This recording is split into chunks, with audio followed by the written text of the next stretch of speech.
मैं कहूँगा भगवान बिरसा मुंडा, आप कहेंगे अमर रहेंगे। भगवान बिरसा मुंडा, भगवान बिरसा मुंडा, भगवान बिरसा मुंडा। आप सभी को मेरा नमस्कार। फोटो लेना। राजस्थान सरकार में मंत्री श्री बाबूलाल खराड़ी जी, श्री हेमंत मीना जी, राष्ट्रीय अध्यक्ष वनवासी कल्याण परिषद श्री सत्येंद्र सिंह कारवार जी, राष्ट्रीय सह संगठन मंत्री वनवासी कल्याण आश्रम श्री भगवान सहाय जी, श्री हेमेंद्र श्रीमाली जी, विभाग संचालक उदयपुर श्री ठाकुर दामोर जी,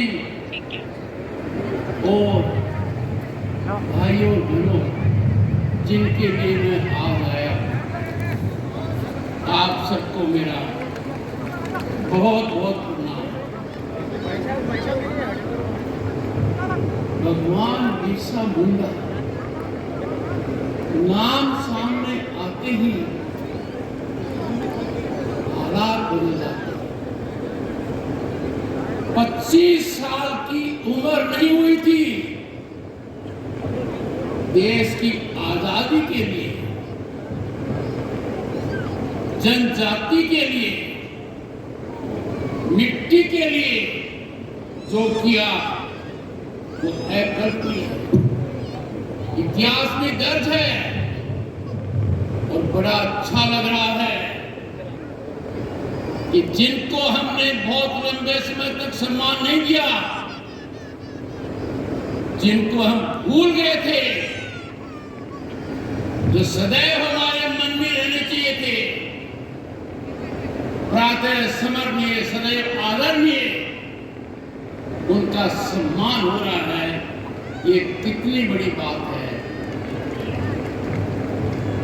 क्या नारा था उस बालक का, इतिहास रचित किया।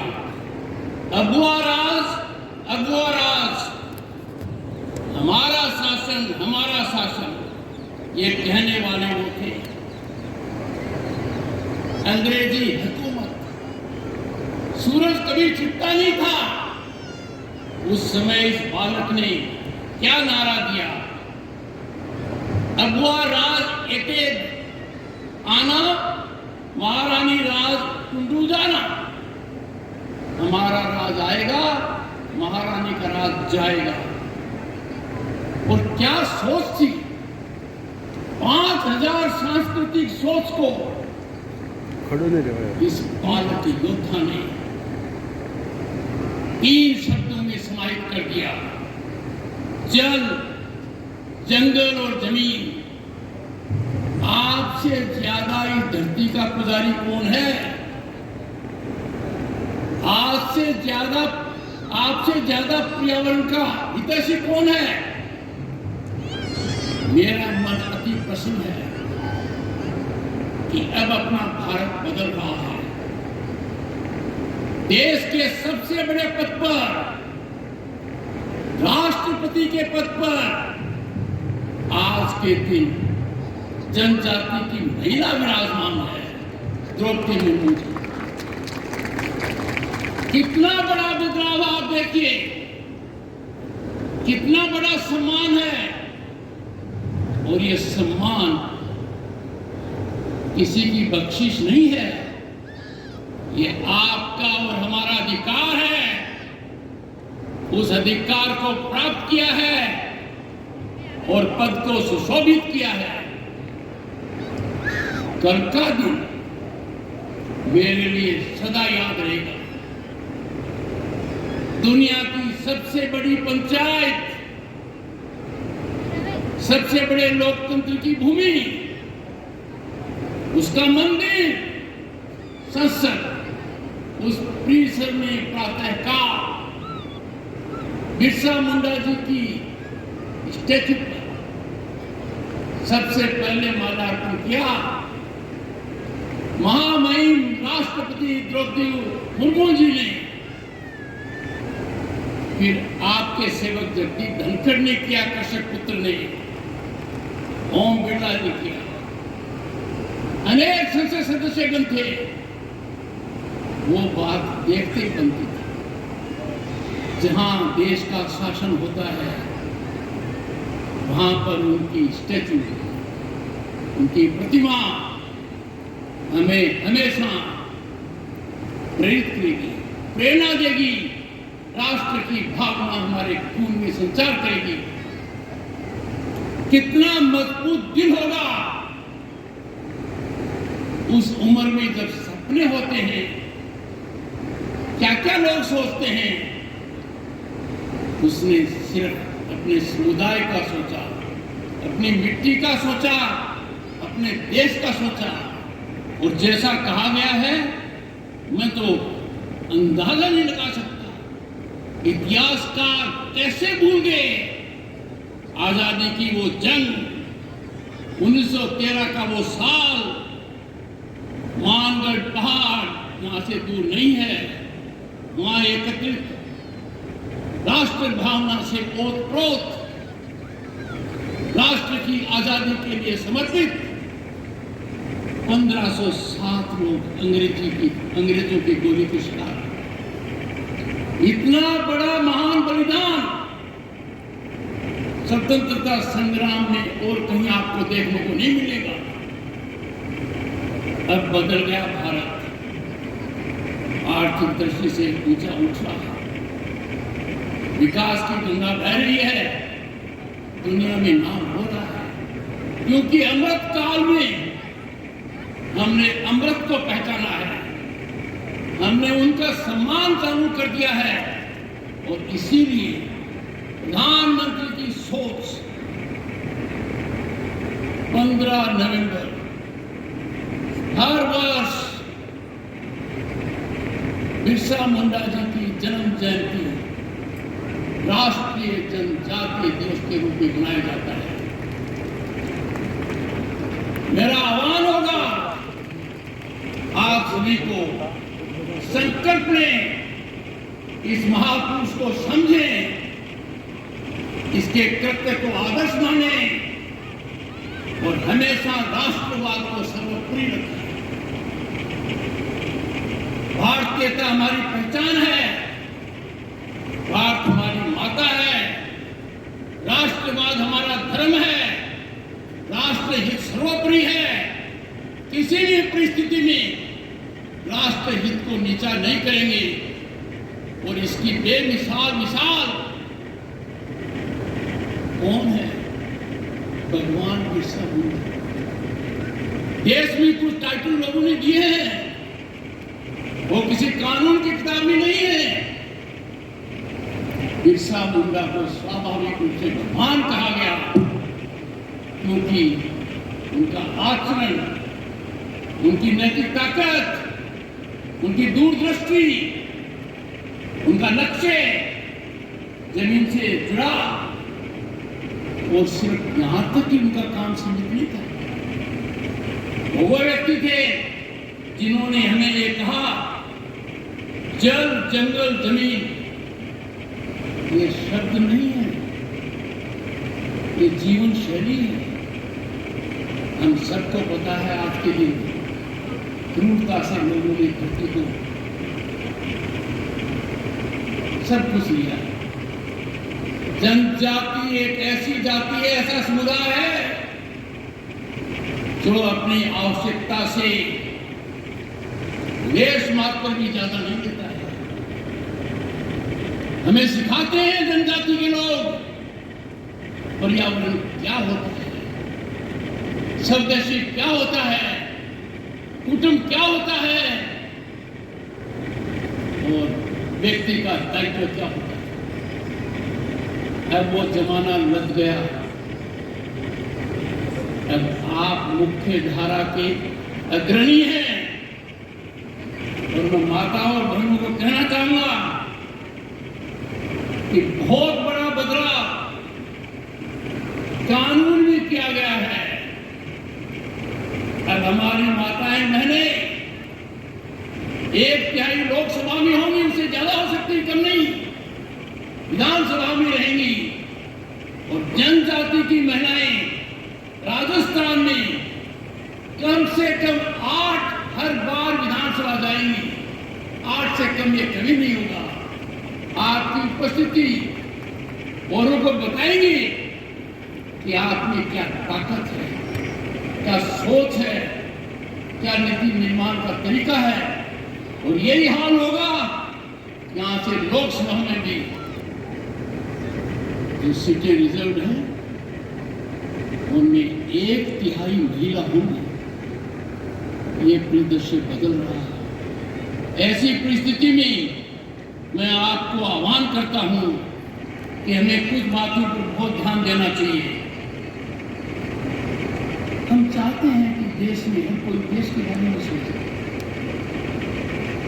हमारी जो ताकत है उसको कभी नहीं बदला जाए। मैं जहां भी जाता हूं मंत्र मुग्ध हो जाता हूं। जनजाति की शैली, उनका कल्चर, उनका म्यूजिक, उनका डांस, उनकी ट्राइबल कैरेक्टरिस्टिक, उनकी प्रतिभा, खेल हो चाहे कुछ भी, तब आ गया है कि वो राष्ट्र और विश्व स्तर पर हो। और ऐसी सब बात पूज्य तरीके से आप देखते हो, इसको लालच से नहीं देखा जा सकता। इस पर लालच की नजर पड़ते ही वो दृष्टि मेरी नजर में कुदृष्टि है। और मुझे बहुत अच्छा लग रहा है, मैंने लंबा समय से देखा है वनवासी कल्याण का जो कार्य है, जो समर्पण है, जो सेवा का भाव है, जो लगाव है, 2 दशक से परिचित हूं। जो लोग लगे हुए हैं, साधुवाद के पात्र हैं और बहुत शानदार काम हो रहा है। मैं आपको यही कहूँगा, खास तौर से आप शिक्षा पर ध्यान, आपके सामने कोई सीमा नहीं। आज के दिन भारत बदल रहा है। भारत में सही लोगों को स्थान मिल रहा है। हम सच्ची आजादी के शहद को आज के दिन देख रहे हैं, उपयोग कर रहे हैं। ऊपर से चलिए, द्रौपदी जी राष्ट्रपति है, किसान का बेटा वो राष्ट्रपति है, अन्य पिछड़ा वर्ग का माननीय नरेंद्र मोदी जी प्रधानमंत्री हैं। और अपने कैबिनेट में कितना संतुलन किया है आपको मैं बताना चाहता हूं। जो भारत की अर्थव्यवस्था है उसमें आपकी विकास के लिए कोई पैसे की कमी नहीं है। ऐसे अवसर पर हमारे जो बच्चे बच्चियां पढ़ रहे हैं, उनकी प्रतिभा है, जानकारी प्राप्त करें। हिंदुस्तान आपके द्वारा बदला जाएगा। आज के दिन भारत अर्थव्यवस्था बना है 5वें नंबर की दुनिया में। कभी कमजोर 5 में हुआ करता था। 2 साल में भारत दुनिया की 3री आर्थिक महाशक्ति होगा। और किनको पीछे छोड़ा है? कनाडा को, इंग्लैंड को, जिस महारानी के राज के खिलाफ बिरसा मुंडा जी ने संकल्प लिया था, उनकी अर्थव्यवस्था अपने से पीछे आज के दिन जापान और जर्मनी का नंबर आ रहा है। ये जो बहुत बड़ा हवन देश में हो रहा है विकसित भारत का, ये हवन तभी संपन्न होगा 2047 में, जब इसमें सबसे महत्वपूर्ण आहुति हमारे जनजाति के लोगों की आएगी। और वो आ रही है, भरपूर तरीके से आ रही है।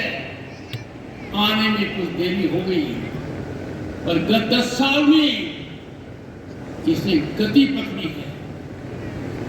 और ये गति इतनी तीव्र हो चुकी है, अब ये किसी के रोकने से नहीं रुकेगी। आज के दिन उस महान पुरुष को याद करते हुए, सत नमन करते हुए आप और हम सबको एक संकल्प लेना चाहिए, एक प्रण लेना चाहिए कि जब 25 साल की उम्र में भगवान होंगे, 25 साल की उम्र में क्या कर गुजर गए, अनुकरणीय है, हमारे लिए कूद जानी चाहिए। हमें अतीत में देखना चाहिए, इस आजादी की लड़ाई में हमारा स्थान मैंने क्यों नहीं मिला।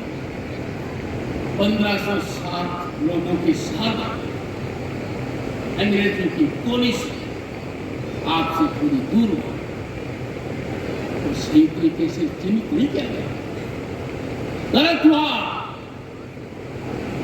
पर प्रजातंत्र का मतलब है गलत को सही करना और सही को सही मानना, और यही गत दशक से देश में हो रहा है।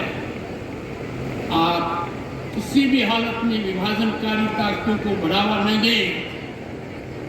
राष्ट्र की एकता, परिवार की एकता, समाज की एकता, समाज में समरसता नागरिक का दायित्व है, ये हमारा धर्म है। और इसके लिए तो मैं कहूंगा पूरे देशवासियों को, हमें हमारे जनजाति के भाई बहनों से सीखना चाहिए। दर पीढ़ी उन्होंने कर्म से ये किया है। मैं बहुत ज्यादा समय नहीं लेकर धन्यवाद देना चाहता हूं हाई स्कूल का, कि इन्होंने मुझे आपके समक्ष आने का मौका दिया। मैं महसूस कर सकता हूं कि जिनके सामने मैं हूं वो मेरे लिए वंदनीय है, पूजनीय है। मैं आपको शुभकामनाएं देता हूं, आपका भविष्य उज्जवल रहे। और अंत में यही कहूंगा जो बिरसा मुंडा जी कहते थे, जय जोहर, जय जोहर। समाप्त करने से पहले एक बार आपकी पूजा देखना चाहता हूं। भगवान बिरसा मुंडा, भगवान बिरसा मुंडा, भगवान